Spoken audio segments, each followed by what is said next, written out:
কর্মী বাহিনীর ক্ষেত্রে আমাদেরকে কি বলা হয় এলাকায়? এই যে বড় মিছিল বলে, সবচেয়ে বড় মিছিল হয় কার? বলে যে জামাতের যা আছে সব মিছিল আসছে। এটা কিন্তু তাদের মধ্যে একটা ব্যাপক কি আছে, কথা আছে যে জামাতের যা আছে সব মিছিল আসে, মানে যা মিছিল আছে এইটাই হলো তাদের ভোটার, এটাই হলো তাদের পুঁজি।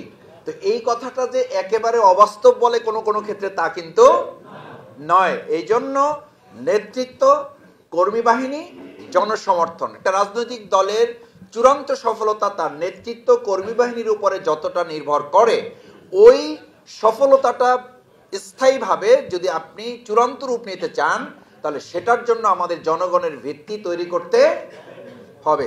আলহামদুলিল্লাহ, এখন পর্যন্ত যদি পর্যালোচনা করা যায়, তাহলে বাংলাদেশের সমস্ত রাজনৈতিক দলগুলোকে এক জায়গায় করলে বাংলাদেশ জামাত ইসলামী দুটো জায়গায় এসে আমরা ইতিমধ্যে সফলতার দ্বার প্রান্তে পৌঁছতে সক্ষম হয়েছি। আল্লাহর একান্ত মেহেরবানি যে নেতৃত্বের জায়গায় আমাদেরকে মানুষ আস্থায় নিয়েছে। আলহামদুলিল্লাহ, জনগণের মতামতের ভিত্তিতে আমরা একটা সমাজ বা একটা রাষ্ট্র আমরা পরিবর্তন করতে চাই। সুতরাং আমাদের রাষ্ট্র এবং এই সমাজ যদি পরিবর্তন, এটা কি শুধুমাত্র রোকন এবং কর্মী আর ওয়ার্ড ইউনিট বৃদ্ধি করলে হবে, নাকি জনগণের সমর্থন লাগবে? সমর্থন লাগবে।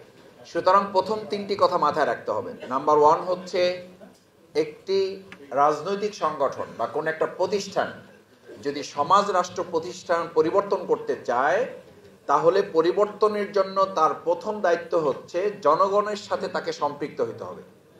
জনগণের সম্পৃক্ততা ছাড়া সমাজ রাষ্ট্র পরিবর্তন হবে না। কারণ প্রিয় নবী মুহাম্মদুর রাসূলুল্লাহ সাল্লাল্লাহু আলাইহি ওয়াসাল্লাম মক্কায় চেষ্টা করেছেন, জনগণের সমর্থনে সাড়া না পাওয়ার প্রেক্ষিতে হিজরত করতে হয়েছে কোথায়? মদিনায়। সেখানে সমর্থন ছিল না ছিল না? ছিল। সুতরাং সমর্থনের প্রেক্ষিতেই কিন্তু সমাজ পরিবর্তনের ধারাটা ইসলাম কর্তৃক অনুমোদিত, এবং আপনাকে আমাকে সেটাই মাথায় নিতে হবে কতটা জনগণের সমর্থনের কাছাকাছি আমরা পৌঁছতে পেরেছি। Number one. নাম্বার টু হচ্ছে, আমরা যে সংগঠনের ভিত্তি তৈরি করি সেই সংগঠনের তিনটে কথা বলা আছে। একটা হচ্ছে নেতৃত্ব, একটা হচ্ছে কর্মী বাহিনী, আর একটা হচ্ছে সাধারণ জনগণের মতামতের ভিত্তি। তাহলে আমার নেতৃত্ব আছে, আমার কর্মী বাহিনী আছে, কিন্তু জনগণের সমর্থনের ভিত্তি আমরা তৈরি করতে পারি নাই। তাহলে আগের দুইটি যত অর্থবহ হোক, যত কার্যকরী হোক, তৃতীয় পর্যায়ে গিয়ে কিন্তু আমরা সেখানে আমাদেরকে বলা হবে যে আমরা আগের দুইটাতে সফল হলেও তৃতীয় পর্যায়ে গিয়ে আমরা সফল হতে পারি নাই। আলহামদুলিল্লাহ, এখন পর্যন্ত যদি পর্যালোচনা করা যায়, তাহলে বাংলাদেশের সমস্ত রাজনৈতিক দলগুলোকে এক জায়গায় করলে বাংলাদেশ জামাত ইসলামী দুটো জায়গায় এসে আমরা ইতিমধ্যে সফলতার দ্বার প্রান্তে পৌঁছতে সক্ষম হয়েছি। আল্লাহর একান্ত মেহেরবানি যে নেতৃত্বের জায়গায় আমাদেরকে মানুষ আস্থায় নিয়েছে। আলহামদুলিল্লাহ, কর্মী বাহিনীর ক্ষেত্রে আমাদেরকে কি বলা হয় এলাকায়? এই যে বড় মিছিল বলে, সবচেয়ে বড় মিছিল হয় কার? বলে যে জামাতের যা আছে সব মিছিল আসছে। এটা কিন্তু তাদের মধ্যে একটা ব্যাপক কি আছে, কথা আছে যে জামাতের যা আছে সব মিছিল আসে, মানে যা মিছিল আছে এইটাই হলো তাদের ভোটার, এটাই হলো তাদের পুঁজি।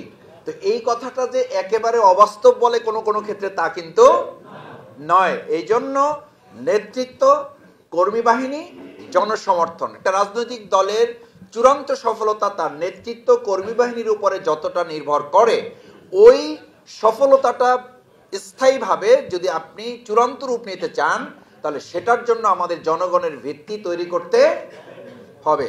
এটার জন্য তৃতীয় জায়গাটা কি? তৃতীয় জায়গাটা হচ্ছে, দেখেন আল্লাহ সুবহানাহু ওয়া তাআলা সূরা নসরের মাধ্যমে কি বর্ণনা করেছেন। এই যে ইজা জা নাসরুল্লাহি ওয়াল ফাত, তিনি তিনটা জিনিস দিয়েছেন, নসর দিয়েছেন, ফাত দিয়েছেন, সাথে এটা দিয়েছেন ফি দীনিল্লাহি আফওয়াজা। এইটাও কিন্তু আল্লাহর একটা নেয়ামত যে মানুষ দলে দলে আপনার দিকে আসবে, আপনার কাছে পৌঁছবে, আল্লাহর দ্বীনের দিকে মানুষ ধাবিত হবে। এটাকে নেয়ামত বলা হয়েছে। কেন নেয়ামত বলা হয়েছে? এই জন্য যে আল্লাহর সাহায্যটা যেমন নেয়ামত, আল্লাহর দেয়া বিজয়টা যেমন নেয়ামত, আবার দলে দলে লোকদের অংশগ্রহণ করাটাও ওই মাত্রায় একটা নেয়ামত। তো এই মাত্রাটা যখন তৈরি হয়, এটাকে যদি আমি আপনি ধারণ করতে না পারি, তাহলে আগের যে দুটো আল্লাহ সাহায্য এবং বিজয়, সেটাকে আমরা স্থায়ী রূপ দিতে পারবো না। তাহলে তিনটি দিক বিশ্লেষণ করলে জনগণের সম্পৃক্ততা, গণমুখী একটি সংগঠন প্রতিষ্ঠা করার প্রয়োজনীয়তা আছে না নাই? আছে।